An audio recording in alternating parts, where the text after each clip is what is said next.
Pernah nggak sih kalian mikir, siapa sebenarnya yang pesan makanan di tengah malam?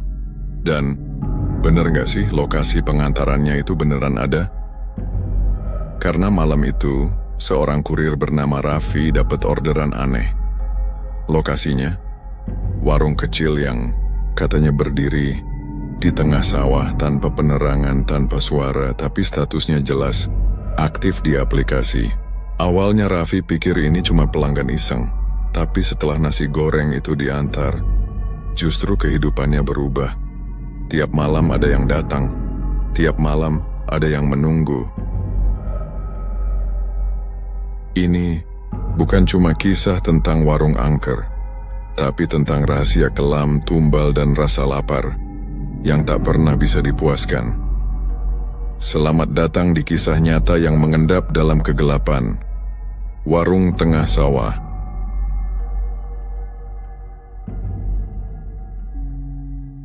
Namaku Raffi. Aku bekerja sebagai kurir makanan online di kota kecil bernama Wonosari. Malam itu, langit tampak gelap pekat, meskipun belum jam 10. Biasanya jam segitu masih banyak bintang, tapi malam itu awannya seperti menutup seluruh langit. Entah kenapa suasana terasa lebih sunyi dan mencekam dari biasanya. Ponselku berdering. Ada pesanan masuk, nasi goreng 1 porsi, level 2 pedas.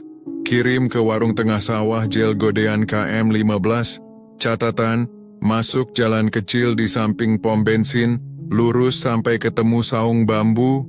Aku mengerutkan dahi. JL Godean KM 15 itu daerah pinggiran, hampir tidak ada rumah, hanya sawah dan beberapa bangunan tua. Tapi namanya kerja, aku tetap terima orderannya. Aku menuju warung tempat nasi goreng langgananku, Pak Mahmud. Lalu setelah pesanannya siap, aku langsung berangkat. Butuh sekitar 20 menit naik motor untuk mencapai lokasi. Sampai di pom bensin yang disebutkan, aku menemukan jalan kecil di sampingnya. Jalan itu sempit, hanya bisa dilalui 1 motor, dan diapit oleh hamparan sawah yang gelap. Tidak ada lampu sama sekali.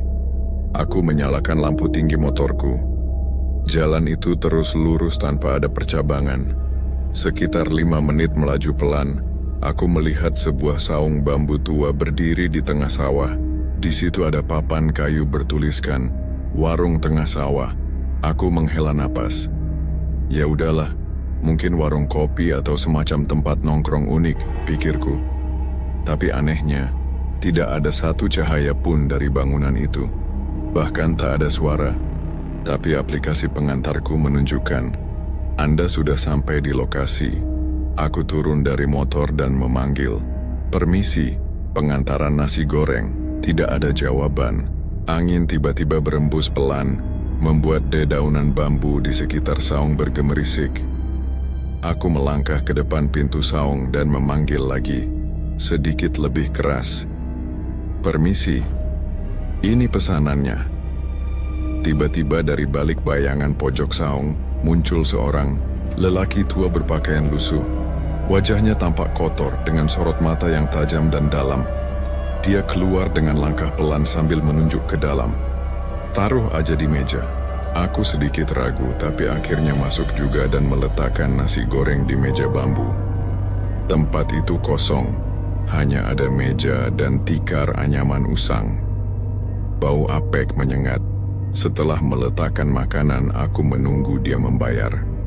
Tapi lelaki itu hanya duduk di pojokan dan menatapku terus.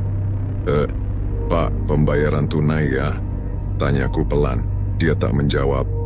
Malah mulutnya perlahan terbuka dan dari dalamnya keluar songgok rambut panjang yang menggantung. Jantungku hampir berhenti. Aku mundur beberapa langkah dan saat itu lampu motorku dari luar tiba-tiba padam. Kegelapan menyelimuti seluruh tempat.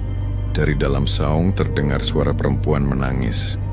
Pelan, namun lama-lama seperti tertawa. Aku lari sekencang-kencangnya keluar. Ku pencet tombol starter motor berkali-kali. Tak mau hidup. Aku panik, tangan gemetar. Di belakangku, suara langkah kaki mendekat. Pelan, menyeret. seperti seseorang berjalan tanpa tenaga, dan lalu mbaknya lapar.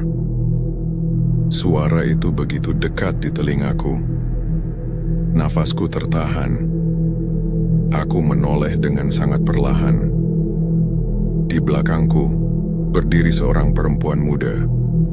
Rambutnya panjang tak beraturan, mukanya setengah melepuh, dan mata kanannya seperti hilang, menyisakan lubang hitam. Tangannya menunjuk ke bungkusan nasi goreng yang masih di atas meja saung. Mbaknya belum makan dari tahun 2005. Aku berteriak dan dorong motorku sambil lari. Entah bagaimana mesinnya akhirnya menyala. Aku langsung tancap gas keluar dari jalan sempit itu. Saat sampai di jalan besar dan menoleh ke belakang, saung itu sudah tidak ada. Hanya sawah kosong yang terbentang luas. Sesampainya di rumah, aku gemetar. Kukira hal itu sudah berakhir. Tapi keesokan harinya saat membuka aplikasi pengantaran, aku menemukan notifikasi masuk. Ulasan dari pelanggan. Terima kasih, nasi gorengnya enak, mbaknya kenyang, besok antar lagi ya. Dan di bawahnya muncul lokasi tujuan yang sama, warung tengah sawah. Setelah kejadian semalam, aku berusaha meyakinkan diri kalau itu cuma halusinasi. Mungkin aku terlalu lelah, mungkin aku tertidur sejenak di pinggir sawah, lalu bermimpi buruk. Tapi setiap kali aku menenangkan diri, bayangan wajah perempuan bermuka melepuh itu muncul lagi di kepala. Tatapan kosongnya. Tangannya yang kotor menunjuk nasi goreng. Ucapannya, mbaknya belum makan dari tahun 2005. Dan yang paling membuatku tak bisa tidur semalaman, pesan ulasan yang muncul di aplikasi. Ulasan itu masih ada. Bahkan status pesanan berubah menjadi bisa dipesan ulang. Tapi lokasi pengirimannya masih ke warung tengah sawah. Aku buka fitur riwayat pelanggan. Tidak ada nama, hanya tulisan pengguna tanpa nama, dan nomor yang digunakan pun kosong, seperti nomor siluman. Hari berikutnya, aku sengaja off dari aplikasi pengantaran. Kupikir lebih baik istirahat dulu. Tapi entah kenapa malam itu aku merasa gelisah. Ponselku terus berbunyi, bukan panggilan atau notifikasi biasa, melainkan semacam suara dengungan pelan, seperti dengungan lebah di dalam kepala. Lama-lama aku merasa ingin muntah. Sekitar pukul 22.30, ponselku menyala sendiri. Aplikasi pengantaran terbuka otomatis, dan tanpa kusentuh, ada notifikasi masuk. Pesanan baru, nasi goreng level 2, kirim ke warung tengah sawah. Catatan, kali ini mbaknya ingin tambah telur dadar. Jantungku berdetak cepat. Aku langsung menutup aplikasi dan melempar ponsel ke sofa. Tapi ponsel itu berdering. Bukan suara dering biasa, melainkan suara sendok mengaduk piring. Pelan, berulang-ulang, seperti seseorang sedang mengaduk nasi goreng. Dengan tangan gemetar, aku angkat ponsel.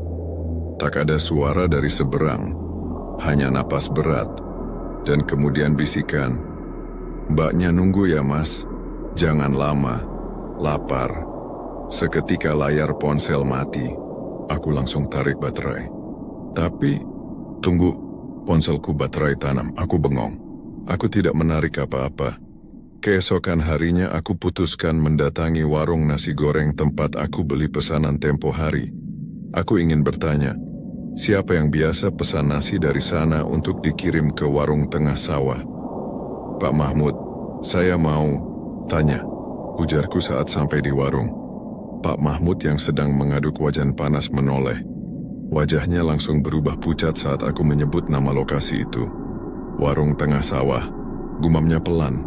Ia berhenti mengaduk nasi. Suara wajan mendesis. Memang kenapa, Pak? Ia menghela napas berat lalu duduk. Mas, saya pernah nganter sendiri ke sana, sekali. Tahun 2010, setelah itu saya bersumpah nggak mau ke situ lagi. Ia bercerita, dulu warung itu beneran ada, dibangun oleh seorang janda bernama Bu Lestari. Ia buka warung di tengah sawah karena katanya dapat wangsit agar rezekinya deras jika berdagang dekat pintu tanah. Awalnya ramai, tapi suatu malam seorang mahasiswa datang menginap di sana dan menghilang. Laporan dibuat, polisi datang, tapi warung itu kosong. Hanya ada piring kotor dan sisa makanan basi. Bu Lestari menghilang. Seminggu kemudian, warga nemuin tubuh Bu Lestari terkubur di belakang warung, dalam posisi duduk dengan kepala miring ke bawah seperti menunduk minta maaf. Lidahnya tergigit putus. Sejak itu, tempat itu dikenal angker.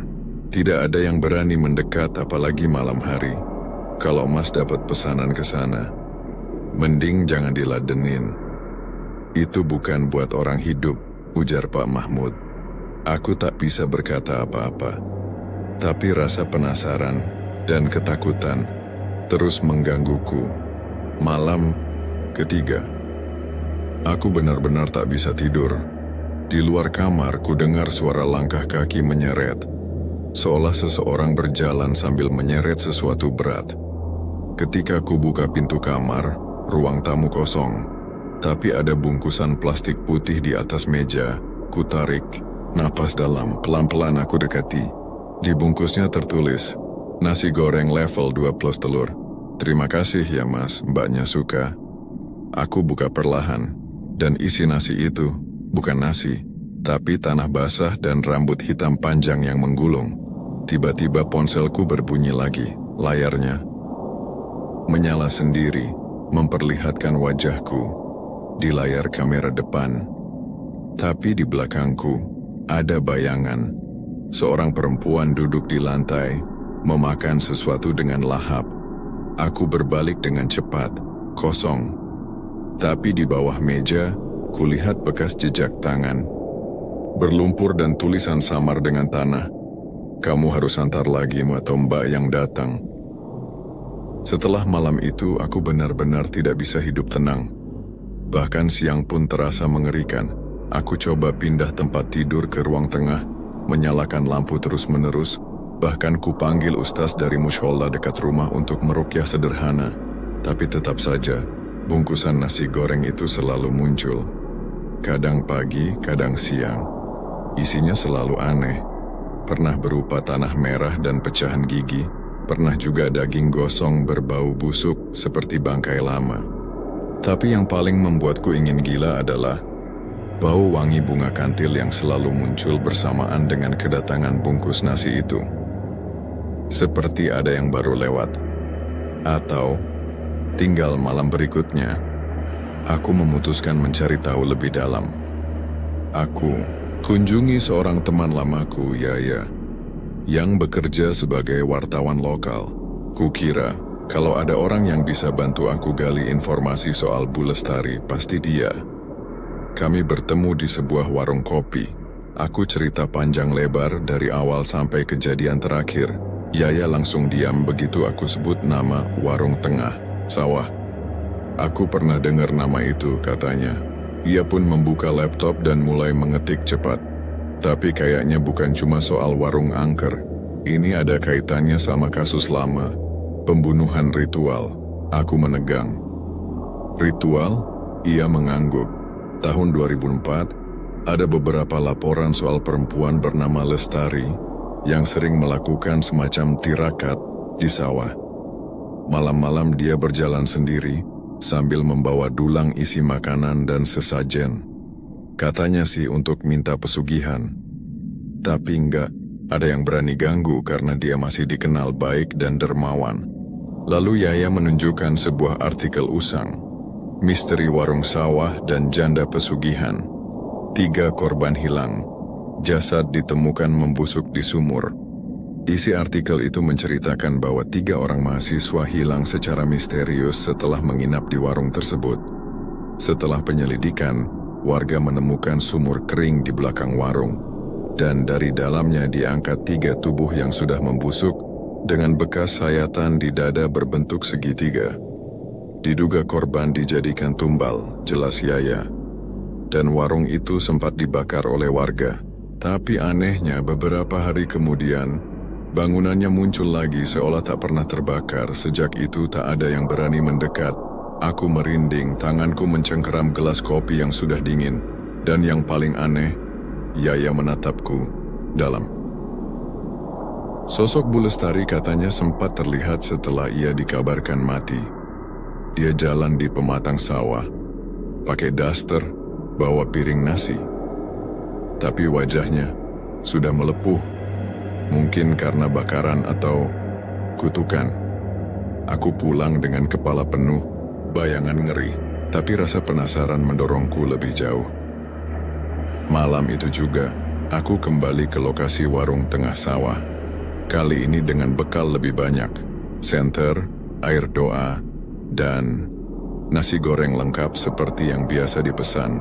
Kupikir, jika aku datangi dengan sukarela tanpa rasa takut, aku bisa mengakhiri siklus aneh ini, seperti memberi persembahan terakhir lalu menghilang dari hidupku.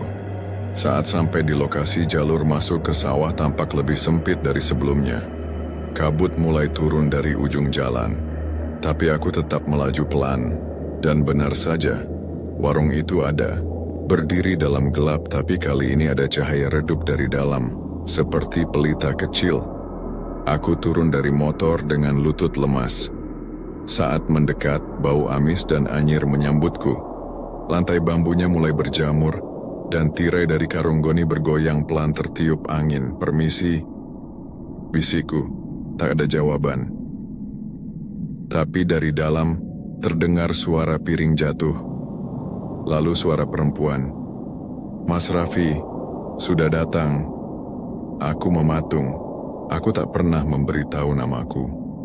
Bahkan di aplikasi pun tertulis sebagai anonim. Langkahku terasa berat saat masuk. Di dalam warung, tak ada siapa-siapa. Tapi nasi goreng di tanganku tiba-tiba tertarik sendiri, seperti ada tangan tak terlihat yang meraihnya. Piring itu jatuh ke lantai dan mulai bergerak sendiri. Nasi goreng di atasnya berkurang sedikit demi sedikit, seperti sedang dimakan. Lalu dari pojok ruangan muncullah sosok itu. Wajahnya seperti dulu melepuh, hitam sebagian, dengan rambut panjang tak terurus. Tapi kini ia mengenakan pakaian putih yang dulu mungkin adalah daster. Matanya yang tinggal, satu menatapku tajam. "Aku dulu lapar, Mas. Tapi mereka tak izinkan aku makan. Mereka bakar warungku. Mereka bunuh aku." Tangannya gemetar menunjuk ke lantai. Aku ikuti arah telunjuknya. Di sana, di bawah tikar anyaman tua, ada tanah, gembur. Tiba-tiba semua suara hilang. Tak ada jangkrik, tak ada angin. Perempuan itu melangkah ke arahku. Mulutnya terbuka, dan dari dalamnya keluar suara banyak, seperti suara banyak orang berbicara serempak. Aku tak bisa menangkap kata-katanya, tapi rasanya seperti ratusan orang. Minta tolong. Telingaku berdenging. Pandanganku mengabur. Dan saat aku tersadar, aku sudah duduk di tengah jalan sawah, motor di sebelahku, tangan kanan memegang piring kosong. Piring itu masih hangat. Dan ada catatan kecil tertempel di bawahnya. "Terima kasih ya Mas, besok antar lagi ya, tapi kali ini jangan lupa bawa cermin." Sejak malam itu hidupku tidak lagi sama. Mimpi-mimpi buruk mengisi tidurku setiap malam. Selalu mimpi yang sama. Aku duduk di dalam warung tengah sawah, menghadap ke meja bambu. Di seberangku, Bu Lestari menatap dengan wajahnya yang rusak, dan di antara kami, selalu ada sebuah cermin retak. Cermin itu kecil, tua, bingkainya berkarat, dan selalu memperlihatkan sesuatu yang tidak cocok dengan kenyataan. Dalam mimpi itu, wajah Bu Lestari tidak tampak menyeramkan. Justru terlihat cantik. Kulitnya halus, matanya lembut. Tapi di pantulan cermin tampak wujud aslinya. Terbakar, melepuh, mata kosong, mulut sobek. Setiap kali aku bangun, aku mendapati tanah basah di lantai kamarku. Dan malam kemarin aku bahkan mendapati tulisan di cermin kamar mandi bahwa aku pulang. Cermin kunci semuanya. Aku putuskan memenuhi permintaannya. Aku pergi ke pasar loak di pinggiran kota, tempat para pedagang tua menjual barang-barang aneh. Seorang nenek penjual barang antik memberiku cermin kecil yang sangat mirip dengan yang kulihat dalam mimpi. Ini bukan buat bercermin, nak. Ini buat melihat yang tersembunyi. Cermin ini bekas milik seorang dukun perempuan yang mati dalam warung, terbakar. Aku tercekat. Tanpa tawar-menawar, aku langsung membelinya dan bersiap kembali ke lokasi warung itu untuk terakhir kalinya. Tapi kali ini, aku juga membawa air doa, satu gulung benang merah, dan kain kafan kecil, bekal yang diberikan oleh ustaz setempat setelah ku konsultasikan semuanya. Kalau memang dia butuh dibebaskan, itu bukan makhluk jahat, tapi jiwa yang tersesat. Tapi kalau dia menyuruhmu datang dengan paksaan, bisa jadi itu bukan arwah Lestari, tapi sesuatu yang meminjam wajahnya, kata ustaz itu. Malam itu gelap, langit mendung, dan jalanan sawah tampak jauh lebih sunyi dari sebelumnya. Seperti jalan menuju dunia lain. Aku tak bertemu satu orang pun sepanjang perjalanan. Sesampainya di sana, warung itu sudah tidak berdiri. Hanya ada tanah kosong, dan sebuah cermin kecil tertancap di tengah sawah berdiri di atas lempengan batu. Aku mendekat, lalu cermin itu mulai bergetar pelan seperti bernapas.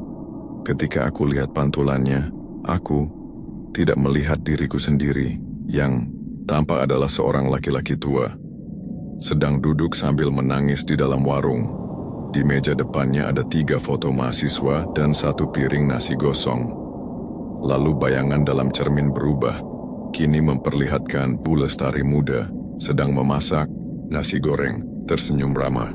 Di belakangnya beberapa pemuda tertawa, duduk menunggu makanan. Tapi tak lama kemudian muncul sosok lelaki berkopiah dan berjubah hitam.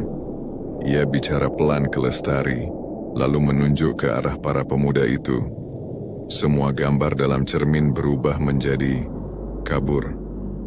Dan dari pantulan muncul satu kalimat besar, seolah diukir dari darah. Mereka bukan lapar, mereka haus tumbal. Tanganku bergetar. Aku letakkan cermin itu di tanah dan menuangkan air doa di atasnya.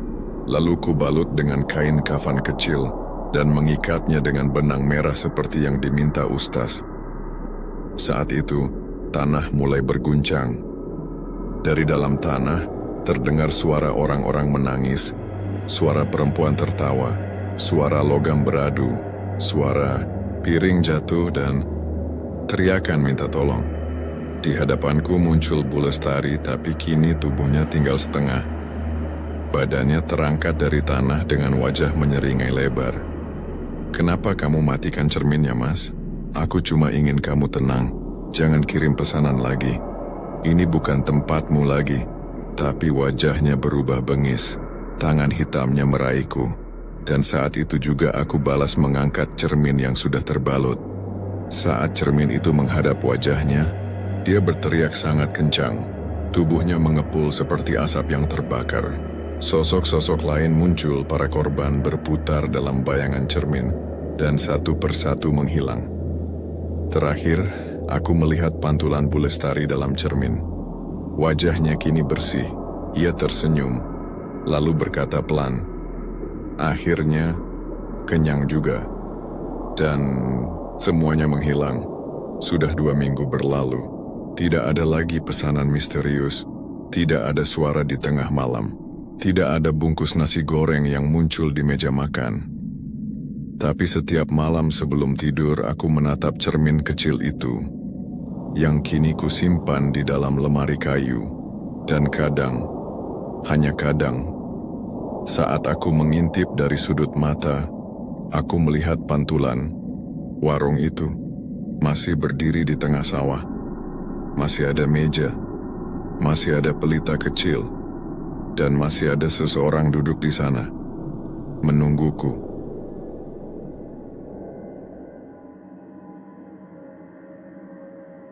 Raffi mungkin selamat, tapi apakah semuanya benar-benar selesai?